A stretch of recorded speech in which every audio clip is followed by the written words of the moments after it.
बिस्मिल्लाहिर्रहमानिर्रहीम। ओके, आज आकिब, हन्नान, शौकत, हीरा and sir इधर बिल्ली, मेरी आंखों के सामने आओ। तुम मोहसिन की जगह पे बैठ गए। अच्छा, ये रिकॉर्ड हो रहा है। आज का जो टॉपिक है वो बहुत ही इंपॉर्टेंट टॉपिक है। ठीक है, इस टॉपिक के अंदर हम लोगों ने देखना है कि गेम डिज़ाइनिंग होती क्या है। एक्चुअली हम लोग अपनी उस मरहले के अंदर आ गए जहाँ पर हमारे जो ये समझ लें कि आपका बेसिक्स जो हैं आपके स्टार्ट होते हैं। मतलब कि आपकी गेमिंग है क्या चीज़। ठीक है, मेन आपका यहाँ पर पर्पज़ है। हम लोग जिस अब सॉफ्टवेयर के अंदर जंप कर रहे हैं वो हमारा मदर सॉफ्टवेयर है बेसिकली। बल्कि मदर सॉफ्टवेयर इसलिए मैं कहूँगा क्योंकि उसने हर चीज़ को आके एक्सेप्ट करना है। जो कोर सॉफ्टवेयर आपके हैं, जो कोर टूल आपके हैं, वो हैं आपके पास 3ds Max और सब्सटेंस पेंटर। ये आपके फादर सॉफ्टवेयर हैं। यहाँ पर आप हर चीज़ को क्रिएट करते बनाते हैं। अच्छा, एक चीज़ मैं आपको जो डिस्क्राइब है वो मैं कर दूं आपको थोड़ा सा कि आपके पास जो यूनिटी है इसको हम लोग कहते हैं गेम इंजन। क्या कहते हैं? ये गेम इंजन कहलाते हैं। गेम इंजन क्या होते हैं? गेम इंजन आपके डिफरेंट कैटेगरीज के होते हैं। मिसाल के तौर पर उसके अंदर क्या होता है, वो सिर्फ एक्सेप्टर होता है। एक्सेप्टर मतलब वो सिर्फ चीज़ों को एक्सेप्ट करता है, वो ले कर रखता है। ठीक है, पहली बात ये। ज़रूरी नहीं कि ऐसा हो भी। ठीक है, दो तरह के गेम इंजन आपके पास आपको मार्केट के अंदर अवेलेबल मिलेंगे। पहला आपके पास जो गेम इंजन आपको मिलेगा वो मिलेगा 2D। ठीक है ना, जैसे बिल्ड बॉक्स हो गया और इसके अलावा और भी हैं काफ़ी सारे। और जो सेकंड आगे बाद जो गेम इंजन आपको मिलेगा 3D है। ठीक है, 3D के अंदर भी अब दो कैटेगरीज हैं। उसके अंदर आप 2D की गेम्स बना सकते हैं और आप उसके अंदर 3D गेम्स बना सकते हैं। लेकिन जैसे कुछ स्पेसिफिकली कैटेगराइज आपके गेम इंजन है जिसके अंदर आप सिर्फ 2D के ही वो बनाते हैं, गेम्स बनाते हैं। जैसे आपके पास बिल्ड बॉक्स है तो उसमें क्या होता है कि आपने उसमें सिर्फ 2D की गेम्स ही बनानी होती हैं। मेजॉरिटी उसके अंदर गेम्स की आपको टेम्पलेट्स बने बनाए मिलते हैं। जैसे कॉन्ट्रा हो गई आपके पास, या सुपर मारियो हो गई, या साइड स्क्रोलिंग गेम के अंदर मेटल स्लग एक्स हो गई, या इस तरह की हो गई। ये आपको वहाँ पर ऑलरेडी इनका कोड बनाया बनाया मिलता है। इसमें सिर्फ आपने ग्राफिक्स एंड के अंदर काम करना पड़ता है और इसके अंदर आपके पास इकोनॉमी के अंदर काम करना पड़ता है। 2D का भी एक जॉनर है। ठीक है, 2D के अंदर एक मुकम्मल गेम्स बनाई जा रही हैं आपकी। उसके अंदर फिर आपके पास पिक्सल बेस भी है, पिक्सल आर्ट भी है, काफ़ी सारी गेम्स हैं। ये मैं आपको अपने यूनिटी के फर्स्ट लेक्चर के अंदर बता चुका हूँ कि आपकी डिफरेंट कैटेगरीज की गेम्स कौन कौन सी होती हैं। 2Ds भी हैं, 3D भी हैं। रियल प्ले क्या होती हैं, RPS कौन सी होती हैं, FPS कौन सी होती हैं, TPS कौन सी होती हैं, ये सारी गेम्स हम लोग बता चुके हैं। अच्छा, जिस गेम इंजन को हम लोग पढ़ने जा रहे हैं उस गेम इंजन का नाम है यूनिटी 3D। ठीक है, इसके अलावा आपके पास जो बड़े टॉप नंबर 1 इस वक्त, वर्ल्ड नंबर 1 इस वक्त जो गेम इंजन जा रहा है वो आपके पास जा रहा है इस वक्त अनरियल इंजन। ठीक है, अनरियल इंजन आपका नंबर 1 गेम इंजन है इस वक्त वर्ल्ड में। उसके बाद जो नंबर आता है वो आपके पास है तो यूनिटी 3D का। उसके बाद जो टाइमा है और भी बहुत सारे हैं। फिर क्राई इंजन है। ठीक, क्राई इंजन, फिर डिफरेंट गेम्स इंजन जो आपके पास हैं वो डिफरेंट कंपनीज़ के हैं, यानी कि उनसे कंपनीज जानी जाती है, पहचानी जाती है। जैसे यूबीसॉफ्ट का जो इंजन है वो क्राई इंजन है। ठीक है, तो वो उस पर काम करते हैं और वो यूबीसॉफ्ट जो सारा का सारा जो शिफ्ट हुआ है वो हुआ हुआ 3ds Max पे। इवन के उनकी एनिमेशंस भी कैट एनिमेशंस के अंदर ही होती है, कैट के अंदर होती है, कंप्यूटर एनिमेशन टूल किट में। तो हमारे पास जो मेन सॉफ्टवेयर है और जो गेम है उसका नाम है, गेम इंजन है उसका नाम है यूनिटी 3D। ठीक है, ये सिर्फ एक्सेप्टर है। क्या है ये? चीज़ को एक्सेप्ट करता है। हमने यूनिटी के मुताबिक चलना होता है। क्या करना होता है? हमने यूनिटी के मुताबिक चलना होता है। हमें यूनिटी को थोड़ा सीखना पड़ेगा, समझना पड़ेगा। हमको मॉडलिंग आ गई, टेक्सचरिंग आ गई, लेकिन अब हमने मॉडलिंग और टेक्सचरिंग यूनिटी के मुताबिक करनी है।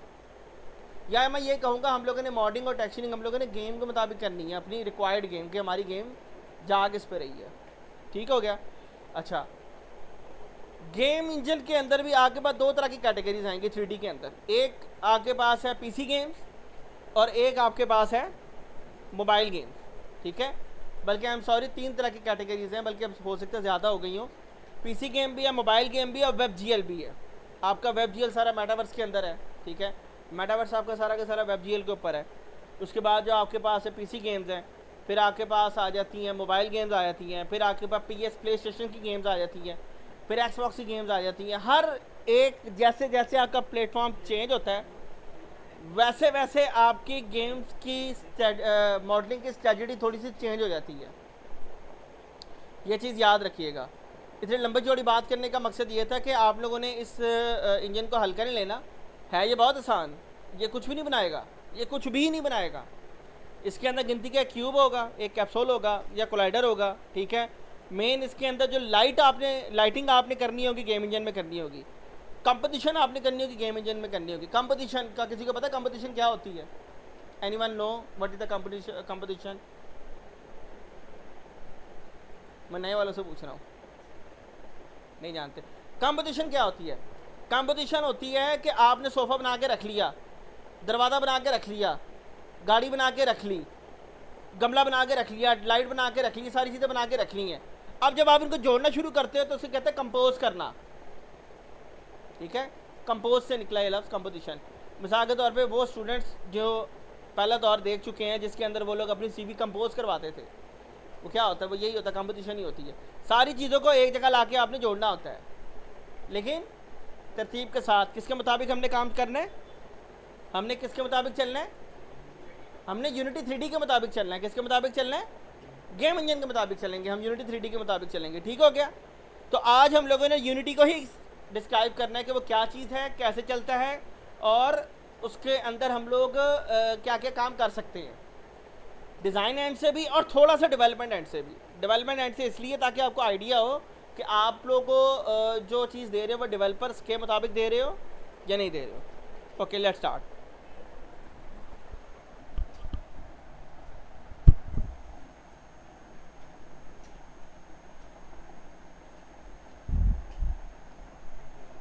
अच्छा, तो आप लोगों ने सबसे पहले क्या करना है, अपने अपने लैपटॉप में, सर मोहसिन आप भी प्लीज़, आप लोगों ने क्या करना है अपने अपने लैपटॉप में आप लोग यहाँ पर आएंगे वेब ब्राउज़र पे, और वेब ब्राउज़र पे आने के बाद आप लोगों ने यहाँ पे लिखना है डाउनलोड यूनिटी हब, ठीक है। ये आपके पास आ जाएगा यूनिटी हब इस जगह पर, और ये आप लोगों ने क्या करना है, इसको डाउनलोड कर लेना है। जब आप इसको डाउनलोड करके इंस्टॉल कर लोगे तो इंस्टॉलेशन के बाद आप लोगों ने, बल्कि इससे पहले, वो लेक्चर जिसके अंदर मैंने हर बच्चे को बाउंड किया था और एक दिन का पूरा लेक्चर वो काउंट हुआ था, मैंने कहा था कि इन वेबसाइट्स के अंदर आपने अकाउंट बनाना है। किस किस ने बना लिए हैं? यूनिटी में सबका अकाउंट बना हुआ है। तुम खांस रही हो, तुम हाथ खड़ा कर रही हो, तुमने नहीं बनाया। तुम 90% मेरी उम्मीद पे पूरा करती हो। वैसे बना के जाएंगी आज आप, ठीक है। आज आपने अकाउंट बना के जाना है, ऐसे नहीं जाना आपने, ठीक है। वो स्टूडेंट जिन लोगों ने यूनिटी के अंदर अकाउंट बना लिया वो कौन कौन है? आप तकरीबन सारे हैं सिवाय एक के, ठीक है। बना के जाना, और ये फॉरएवर अकाउंट है आपका। समझ में आ रही है मेरी बात? ये फॉरएवर अकाउंट है आपका, इसलिए आसिम जान और साइलेंट किलर और द नाइटमेयर, इस तरह के अकाउंट्स ही बनाने आपने, ठीक है। समझ में आ रही है? द ब्रोकन हार्ट, ये वाले है, पापा की परी, ठीक है, ये वाले अकाउंट नहीं बनाने आपने।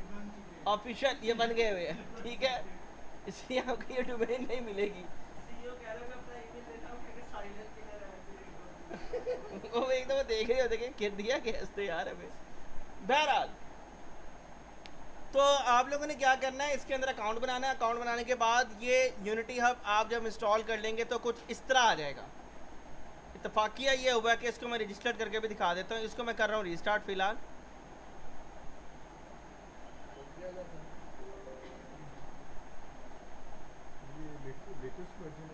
हाँ, ये लेटेस्ट ही है, मैं आपको बताता हूँ।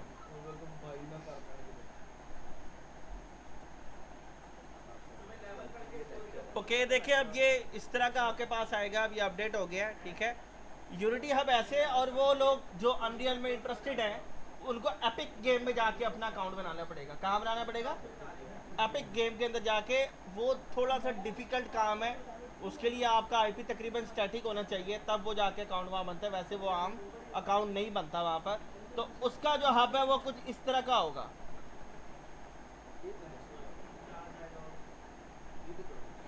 ये अभी आ जाता है इसका। आईपी स्टैटिक मतलब? दो तरह के आपके पास आईपी होते हैं, एक होता है डायनामिक और एक होता है आपके पास स्टैटिक।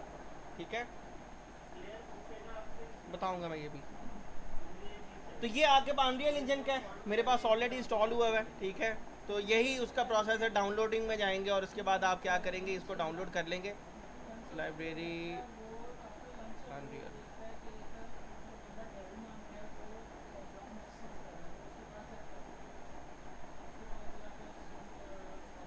अच्छा वो स्टूडेंट्स जो कहना चाह रहे हैं कि यूनिटी के अंदर कम से कम आपके पास सिस्टम क्या होना चाहिए, आज थोड़ा हम लोग सिस्टम के ऊपर भी डिस्कशन कर लेते हैं। देखिए इसके अंदर ना लाइट बेक होनी होती है, चाहे रियल टाइम हो चाहे बेक टाइम हो। ठीक है, रियल टाइम लाइट वो होती है जो आपकी नज़र आ रही होती है, आपको उसी टाइम इम्पैक्ट दे रही होती है कि ये आपकी लाइट का रिजल्ट क्या आएगा। जो बेक लाइट होती है उसका रिजल्ट का पता नहीं होता जब तक वो बेक ना हो जाए। ये हम करेंगे इंशाल्लाह ताला। उसकी वजूहत भी हैं बेक करने की, आपको आइडिया हो जाएगा कि उसको बेक क्यों किया जाता है जब हम लाइट बेकिंग के लेक्चर्स में आएंगे। अच्छा स्टूडेंट्स, एक बात याद रखिएगा, आप लोगों ने जब अपना सिस्टम बनवाना है तो सिस्टम इसके लिए आपको थोड़ा कॉस्टली बनवाना पड़ता है। आपका जो सीरीज़ इसमें आप लोगों ने यूज़ करनी है वो आई सीरीज़ यूज़ करनी है। कौन सी यूज़ करनी है? आई सीरीज़। बोलो यार, मुंह में जबान नहीं रखी। आई सीरीज़ है, ठीक है। और उसके अंदर कम से कम कोर आई सेवन जनरेशन से प्लस होना चाहिए आपका। एक प्रोसेसर आपका अच्छा होना चाहिए। दूसरा ये मिनिमम 16 GB रैम होनी चाहिए आपके पास। और जनरेशन कौन सी है? बस तर गए हो तुम, जाओ। ठीक है, 7 जनरेशन से ऊपर का प्रोसेसर हो जो भी आपके पास हो। ठीक है, 16 GB रैम हो। और मिनिमम कार्ड जो मैं रिकमेंड करता हूँ आप लोगों को, GTX 1050 Ti का कार्ड होना चाहिए। वो मिनिमम है, उसे कम नहीं होना चाहिए, उससे ज़्यादा ही हो जो भी हो। 4 GB मिनिमम 1050 Ti 4 GB का कार्ड आपके पास होना चाहिए। ये मिनिमम कार्ड रिक्वायरमेंट है। और उसके बाद आपके पास MBMN हो या SSD लगी हुई होनी चाहिए ताकि परफॉर्मेंस में आपके मसला ना हो। सिस्टम मेरा अच्छा, मैं सिर्फ कार्ड से मार खा रहा हूँ। ठीक है, अच्छा आज हम लोगों ने क्या करना है, इसके बाद आप क्या करेंगे, यहाँ पर जाएंगे और इसके बाद आप इसे कर देंगे साइन इन। जब आप इसे साइन इन करोगे,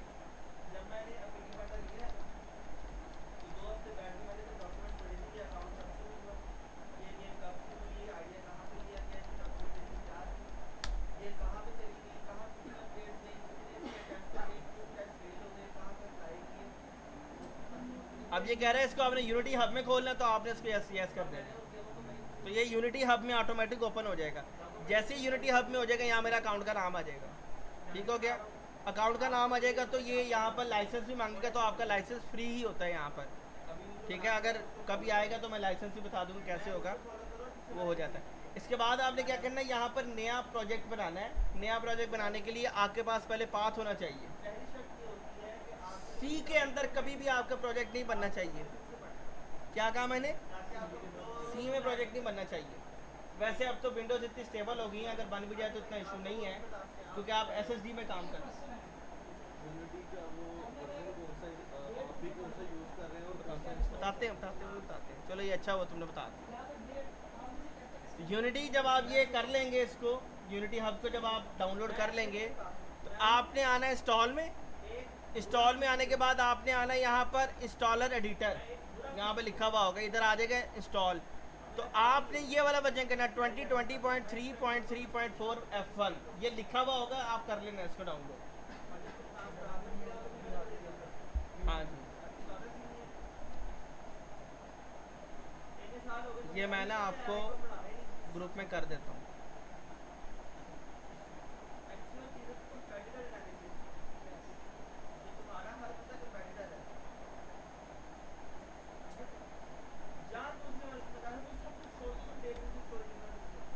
ठीक है जी, ये वर्जन आपका इंस्टॉल हो जाएगा। इसके बाद आप क्या करेंगे, आप आएंगे प्रोजेक्ट में।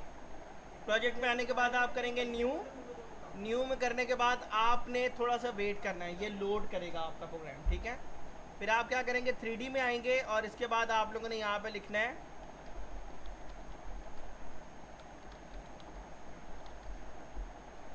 और ये हमारे पास आ जाएगा।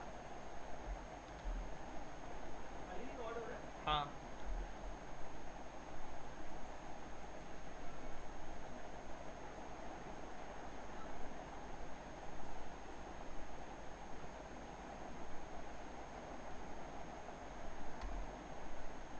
सिलेक्ट फोल्डर के बाद आप इसे कर देंगे क्रिएट प्रोजेक्ट, तो ये आपका पहला यूनिटी का प्रोजेक्ट बन जाएगा।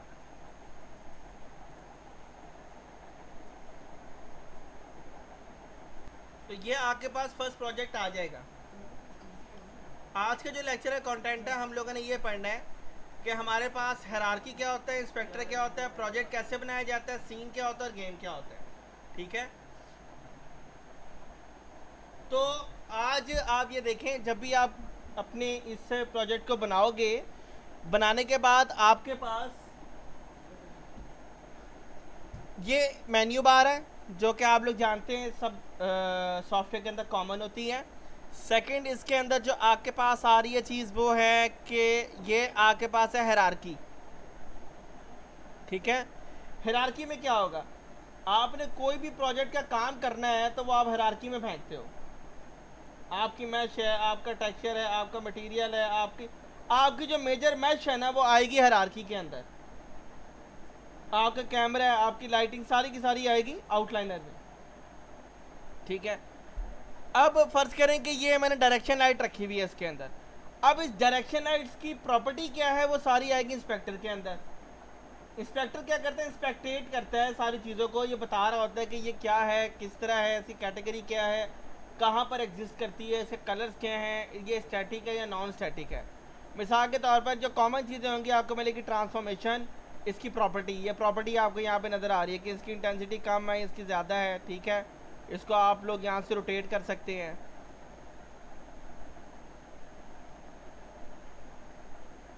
ठीक है। और अगर आप वैसे रोटेट करना चाह रहे हैं तो भाई ये W से मूव है, E से आपका रोटेट है और R से आपका स्केल है, ठीक है भाई, शॉर्टकट जो आपके पास है। अगर आप पोजीशन के ऊपर ये जो 3 डॉट लगे हैं, इसका मतलब हमेशा होता है सेटिंग। सेटिंग में आके इसको रीसेट करेंगे तो ये वापस 0 की पोजीशन पे चला जाएगा। अगर किसी भी ऑब्जेक्ट को 0 पे लेके आना तो आप क्या करेंगे, ट्रांसफॉर्म पे जाके उसके सेटिंग में जाके आप इसको रीसेट कर देंगे।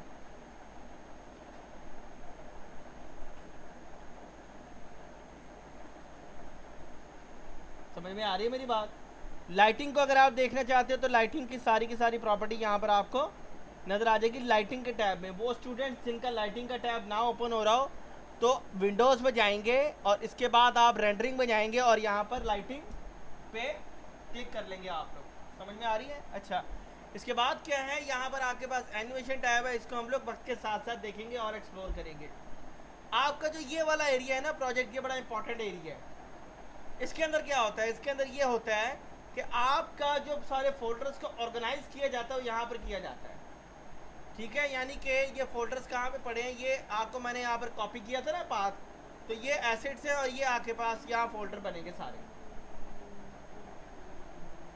ठीक है। बहुत आसान सॉफ्टवेयर है यूनिटी, बहुत ही आसान सॉफ्टवेयर है।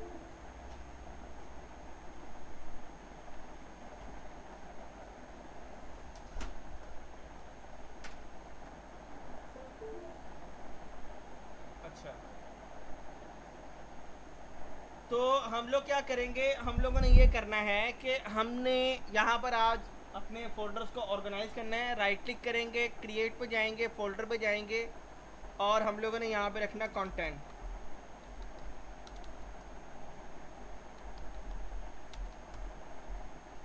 ठीक है। इसके बाद जब आप सीन पे जाएंगे तो यहाँ पर लिखा हुआ सैम्पल सीन, यानी कि ये वो मेजर फाइल होती है जिसके अंदर आपका पूरा सीन बन रहा होता है, ठीक है। आपने क्या करना है, F2 प्रेस करना है और इसकी सीन का नाम आपने रखना है वो जो आपकी गेम का नाम होगा। यानी कि क्या आपने यहाँ पर नाम रखना मल्टी, या हम बनाएंगे कॉल ऑफ ड्यूटी का मल्टीप्लेयर मैप। समझ में आ गई मेरी बात। अच्छा, अब आप मुझे एक सवाल का जवाब दें, हम लोग जो ये कोर्स कर रहे हैं ये गेमिंग का कर रहे हैं, किसकी गेमिंग का कर रहे हैं? एंड्रॉइड गेमिंग का कर रहे हैं। किसने कहा ये? मोहसिन ने।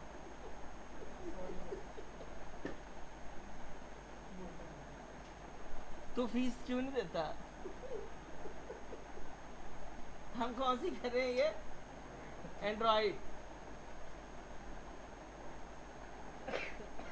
दफा हो जाए यहाँ से, मोहसिन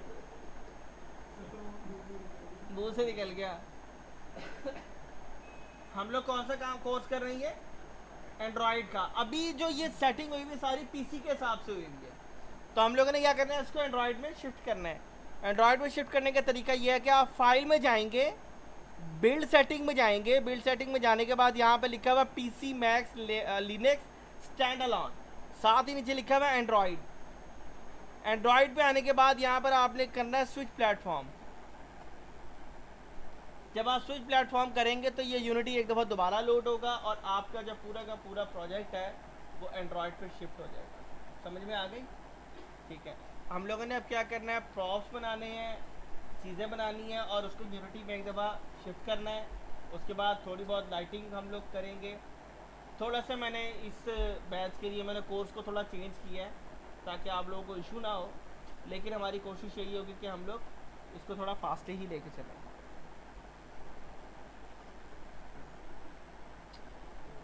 अब ये एंड्रॉयड पे शिफ्ट हो गई। यहाँ पे आपको नज़र आ रहा होगा इधर iOS भी है, PS5 भी है, WebGL भी है, TV OS भी है, यानी कि आप टीवी के लिए भी बना सकते हैं। PlayStation 4 भी है, यूनिवर्सल विंडो प्लेटफॉर्म भी है, ठीक है, और Xbox One का भी है, ठीक है। ये सारे इसके अंदर आपको सेटिंग्स मिलेंगी, ठीक है। तो ये आप लोगों ने यूनिटी के अंदर फर्स्ट अपना प्रोजेक्ट बनाया है। कल इंशाल्लाह ताला हमारा लेक्चर का कंटेंट होगा कि difference between in prefab and mash, और हम लोगों ने अपना यूनिट स्केल 3ds मैक्स के साथ मैच करना है, और कॉल ऑफ ड्यूटी के शिपमेंट इन्वायरमेंट को हम लोग डिस्कस करना शुरू करेंगे कि ये कैसा है।